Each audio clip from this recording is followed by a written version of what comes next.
Tahun ajaran baru memang sudah berjalan, namun sebelumnya perasaan sedih dan kecewa kerap muncul saat seseorang gagal mendapatkan keinginannya, termasuk saat memilih sekolah favorit.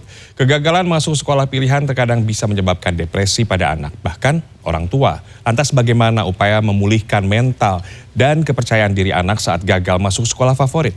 Berikut ini informasinya untuk Anda.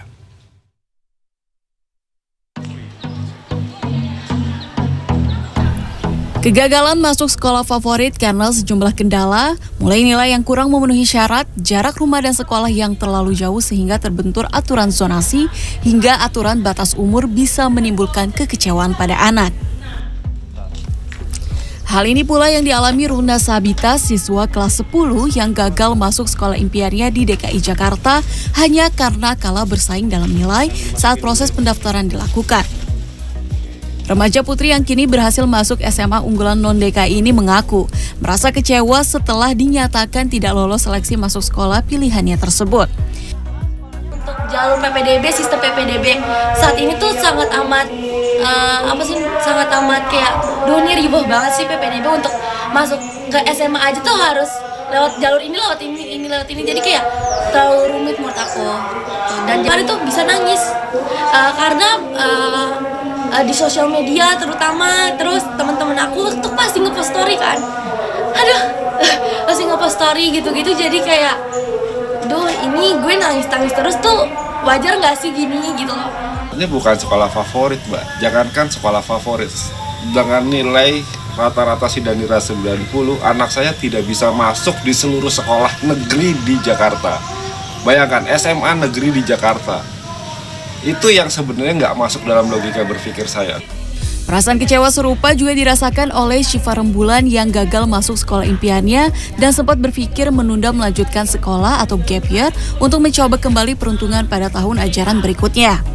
Sebenarnya buat gap year aja, cuman teman-teman bilang saya mendingan kamu coba dulu aja di SMA apa, nanti kalau misalkan ada kesempatan ya pakai aja kesempatannya buat mutasi atau di situ udah bingung banget sih, udah kecewa, nggak tahu pilihan apa lagi, udah nggak kepikiran apa-apa lagi. Kan hatinya ya supaya dimanapun dia berada gitu, maksudnya sekolah atau apapun itu harus melakukan yang terbaik karena memang dimanapun pendidikan itu sama saja akhir.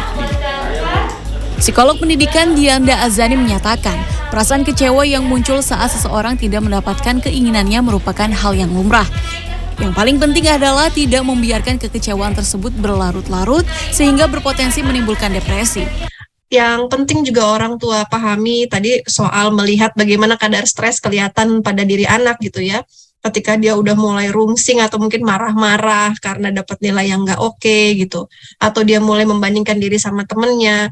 Di situ kadang anak tuh menetapkan atau mempersepsikan bahwa self-worth-nya dia, harga dirinya atau keberhargaannya dia tuh terletak dari nilainya gitu. Nah itu kita perlu berdialog sama anak ketika saat ini orang tua memang mesti melakukan pengawasan ekstra kepada anak. Sebab kemudahan mengakses informasi dari media sosial akan membuat anak rawan melakukan tindakan self-diagnose atau menerjemahkan sendiri segala informasi yang didapat, termasuk informasi yang berpotensi membuat anak menjadi depresi. Saat buah hati Anda gagal masuk ke sekolah tujuannya bukan berarti semuanya berakhir. Karena masih ada banyak jalan untuk bisa tetap mewujudkan cita-citanya. Namun yang paling penting adalah dukungan dan motivasi dari orang tua agar anak bisa tetap semangat untuk mewujudkan rencananya ke depan. Sufini Tanjung, Indra Hadi, Jakarta.